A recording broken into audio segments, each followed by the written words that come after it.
Hello दोस्तों, आप सभी का हमारे YouTube चैनल पर स्वागत है।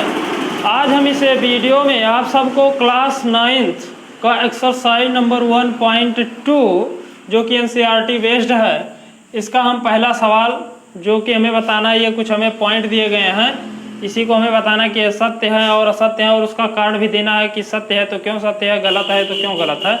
तो चलिए शुरू करते हैं।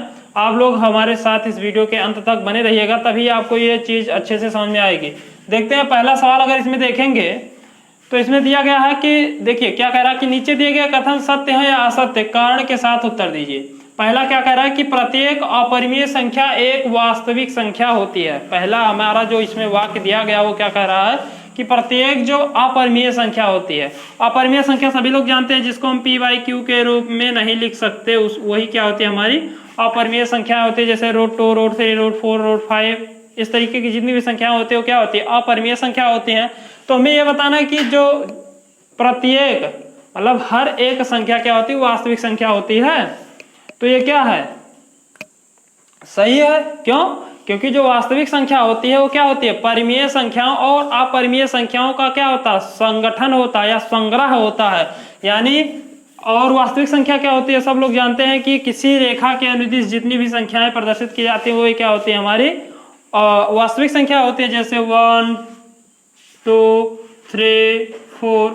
तो और अगर हम इसमें √2 का कहीं पे निकालना हो तो वो भी इसी में आ जाएगा। यानी वास्तविक संख्या हमारी होती हैं वही होती हैं जिसमें क्या अपरिमेय संख्या भी पाई जाए और परिमेय संख्या भी पाई जाए। लेकिन जो हमारी क्या होती है अब ये वास्तविक संख्या होती है ये हमारी क्या होती है दोनों इन दोनों का संग्रह होता है। अतः हम कह सकते हैं कि जितनी भी हमारी अपरिमेय संख्या होती है वो क्या होती है वास्तविक संख्या होती है। अब चलिए दूसरा इसमें देखते हैं। दूसरा क्या कह रहा है कि संख्या रेखा का प्रत्येक बिंदु √m के रूप का होता है जहां m एक प्राकृतिक संख्या है। क्या कह रहा है कि संख्या रेखा का प्रत्येक बिंदु क्या है √m के रूप का होता है, जहां पे जो m है √m के रूप का हमें बताना, जहां पर जो m है ये क्या है एक प्राकृतिक संख्या है।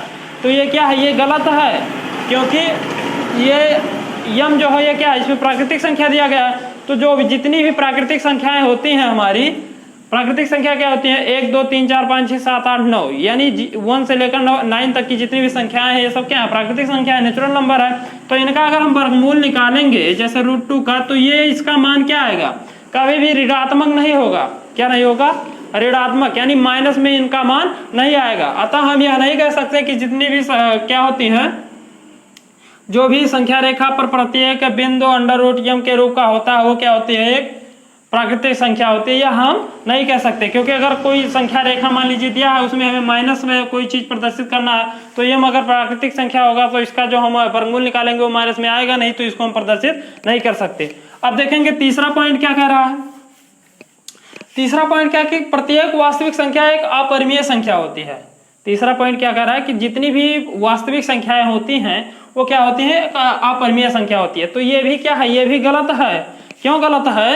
क्योंकि जितनी भी जो भी वास्तविक संख्या होती है वो क्या होती है अपरिमेय ही केवल नहीं होती है, उसमें परिमेय संख्याएं भी पाई जाती हैं। जैसे भैया मान लीजिए कोई संख्या रेखा है इस पे 1, 2, 3, 4 इस तरीके से, और इसमें √2 कहीं पे है, √3 कहीं पे है, √4 कहीं पे, इस तरीके से कोई भी सभी मान क्या है प्रदर्शित है। यानी वास्तविक संख्या होती है परिमेय और अपरिमेय दोनों संख्याओं का संग्रह होता है। इसमें क्या होती है हमें दोनों संख्या होती है यानी अपरिमेय संख्या भी पाई जाती है और परिमेय संख्या भी पाई जाती है। जैसे 2 देखेंगे या 1 देखेंगे तो ये क्या है एक परिमेय संख्या है। क्यों? क्योंकि हम 2 को p/q के रूप में लिख सकते हैं। जैसे 2/1 जहां 1 क्या है 1 का मान 0 नहीं आता, ये क्या है परिमेय संख्या है। या 3 भी क्या है एक परिमेय संख्या है।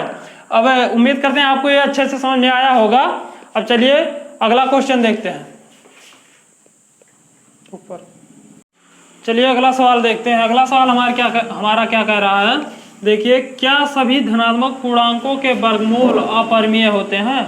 अगला सवाल क्या कह रहा है कि जितने भी धनात्मक पूर्णांक होते हैं वो क्या होते हैं अपरिमेय होते हैं। यदि नहीं तो एक ऐसी संख्या के वर्गमूल का उदाहरण दीजिए जो एक परिमेय संख्या हो। यदि ऐसा नहीं है तो हमें एक उदाहरण देके बताना है कि यह क्या है एक परिमेय संख्या है। क्वेश्चन क्या कर रहा है कि जितने भी धनात्मक पूर्णांक होते हैं वो क्या होते हैं, उनका जो वर्गमूल होता है वो क्या होता है, अपरिमेय होता है। तो ऐसा तो है नहीं कि जितने भी, जैसे मान लीजिए अगर हमें रूट फोर का वर्गमूल निकालना है तो इसका अगर वर्गमूल निकालेंगे कितना आएगा, 2 आएगा। तो 2 क्या है, एक परिमेय संख्या है, क्योंकि इसको हम p/q के रूप में लिख सकते हैं, जहां पर जो q का मान है वो क्या है, 1 है, अतः 2 क्या है, एक परिमेय संख्या है। बस यही हमें बता देना है कि जितने भी धनात्मक पूर्णांक होते हैं वो अपरिमेय संख्या ही हों, ये कोई जरूरी नहीं है। जैसे रूट 4 दे देते हैं, जैसे उदाहरण के लिए रूट 4 बराबर 2, जो कि क्या है एक परिमेय संख्या। इसके अलावा अगर रूट 9 कर दें तो इसका वर्गमूल निकालेंगे 3 आएगा, 3 भी क्या है, एक परिमेय संख्या है। या रूट 16 कर दें तो इसका भी मान आएगा 4 आएगा, ये सब क्या है, एक परिमेय संख्या है। अतः हम यह कह सकते हैं कि जितने भी धनात्मक पूर्णांक होते हैं यह कोई जरूरी नहीं कि जो उनका वर्गमूल हो वो क्या हो, एक अपरिमेय संख्या हो। चलिए अगला सवाल देखते हैं। बहुत दूर देखिए तीसरा सवाल क्या कर रहा है कि दिखाइए कि संख्या रेखा पर रूट 5 को किस प्रकार निरूपित किया जा सकता है। हमें बताना कि रूट 5 को किसी संख्या रेखा पर प्रदर्शित करना है तो उसको कैसे प्रदर्शित करेंगे।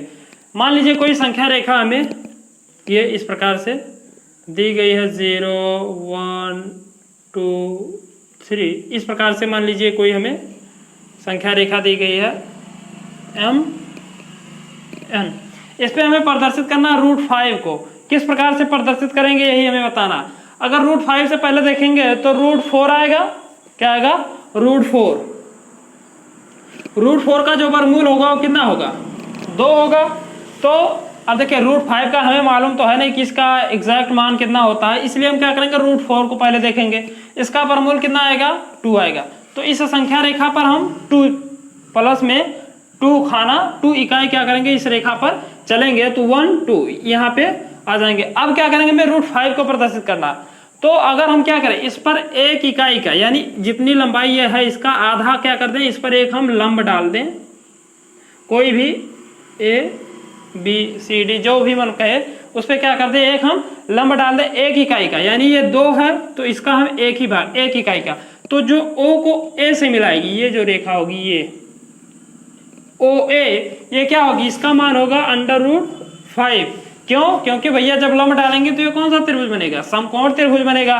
और समकोण त्रिभुज में एक पाइथागोरस जी थे, उन्होंने एक नियम दिया था कि जो कर्ण स्क्वायर होता है वो लंब, कर्ण स्क्वायर का जो मान होता है वो लंब स्क्वायर प्लस आधार स्क्वायर होता है। अगर इसका हम आपको प्रूफ कर दें तो ये कैसे आएगा, अगर √5 बराबर, इसको ये क्या आधार है, इसको 2 है तो 2, इसका 2 का वर्ग कर देंगे प्लस 1 का वर्ग करेंगे,